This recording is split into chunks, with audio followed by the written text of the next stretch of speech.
मध्य प्रदेश का चुनाव सिर पर है और कहा यह जा रहा है कि प्रियंका गांधी कांग्रेस की तरफ से स्टार प्रचारक के रूप में मध्य प्रदेश की जमीन पर दिखाई पड़ेंगी और सीधी टक्कर ज्योतिरादित्य सिंधिया को देती नजर आएंगी। बीजेपी और सिंधिया का मध्य प्रदेश में क्या प्रियंका गांधी खेल बिगाड़ पाएंगी? 22 जनसभाओं का एक खाका तैयार किया गया है कांग्रेस पार्टी की तरफ से, जिसमें कि प्रियंका गांधी भी हैं, मल्लिकार्जुन खड़गे भी हैं, राहुल गांधी भी हैं और तमाम कांग्रेस के बड़े कद्दावर नेता हैं।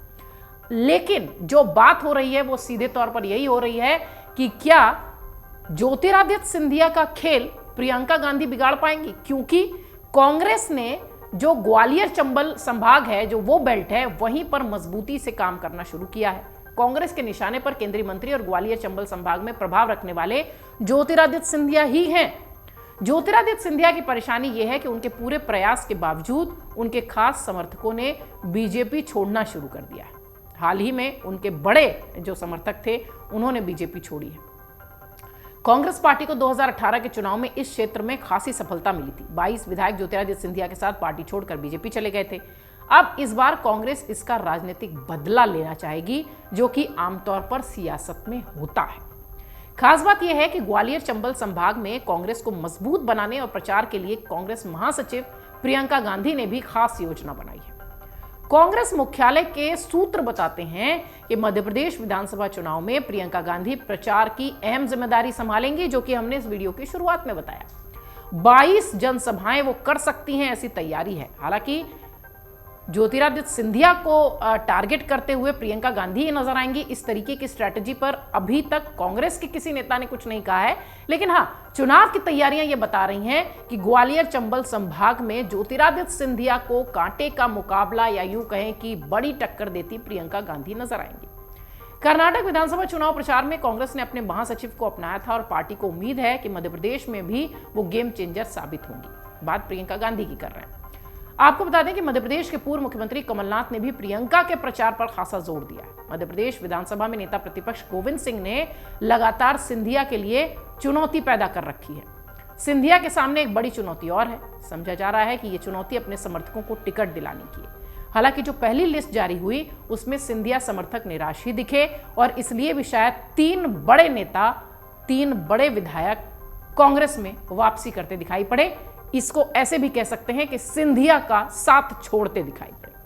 इसके लिए सिंधिया काफी पापड़ बेलते दिखाई पड़े, लेकिन कांग्रेस के नेता इसका जिक्र करके काफी इतराते भी हैं कि सिंधिया अपने किसी समर्थक को टिकट नहीं दिला पाए। प्रियंका को लेकर यह कहा जा रहा है कि वो एक स्टार प्रचारक के तौर पर यहां नजर आएंगे। पूर्व मुख्यमंत्री कमलनाथ के सचिवालय के सूत्र ये कह रहे हैं कि प्रियंका गांधी ने केवल एक ट्वीट भर किया और उसकी ताकत समझ लीजिए। प्रियंका गांधी ने मध्य प्रदेश की शिवराज सिंह चौहान सरकार को 50% कमीशन की सरकार क्या है ये बताया और प्रदेश में 41 स्थानों पर उनके और कमलनाथ के खिलाफ एफआईआर दर्ज हो गई।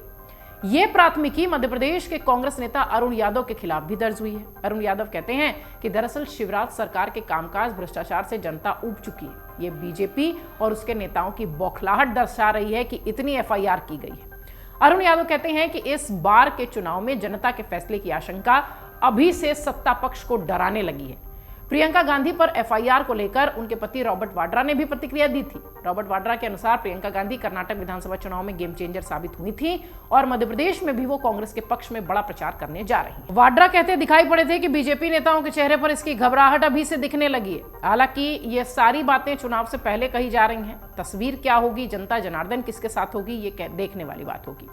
2020 में अपनी सरकार गिरने के बाद मध्य प्रदेश के पूर्व मुख्यमंत्री कमलनाथ ने काफी कड़ी मेहनत की। मध्य प्रदेश के पूर्व मुख्यमंत्री और जनसंघ के संस्थापक सदस्यों में से एक रहे कैलाश जोशी के पुत्र दीपक जोशी भी अब कांग्रेस के हो चुके हैं।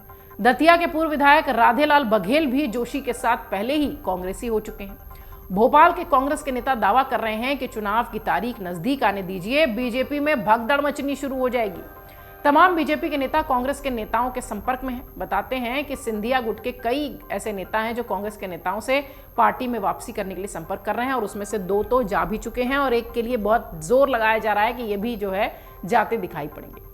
केपी सिंह वरिष्ठ पत्रकार हैं जो कि राजस्थान की, मध्य प्रदेश की सियासत पर नजर बनाए रखते हैं। उनका कहना है कि इस बार कांग्रेस पूरे मध्य प्रदेश में भाजपा को कड़ी टक्कर देने जा रही है। मालवा, ग्वालियर, चंबल संभाग समेत सभी क्षेत्रों में बीजेपी सरकार विरोधी लहर का सामना करना पड़ सकता है बीजेपी को।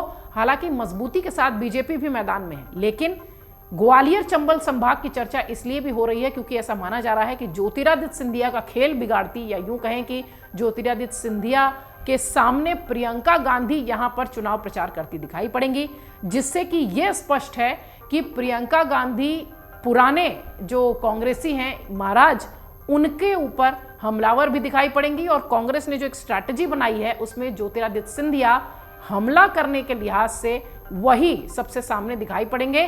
और सबसे महत्वपूर्ण बात यह कि चुनाव से पहले ये पूरा जो खेल है आरोप प्रत्यारोप का, ये बहुत मजबूती के साथ दिखाई पड़ेगा और इसके केंद्र में ज्योतिरादित्य सिंधिया ही हो सकते हैं। ये कांग्रेस की तैयारी है। अमर उजाला अब आपके टीवी पर भी। अपने स्मार्ट टीवी पर YouTube पर सर्च करें अमर उजाला, चैनल सब्सक्राइब करें और देखें ताजा खबरें, वो भी HD क्वालिटी में। और हाँ, बेल आइकन दबाना ना भूलें ताकि हर खबर हो आपके घर। अमर उजाला, निष्पक्ष, निर्भीक, निरंतर।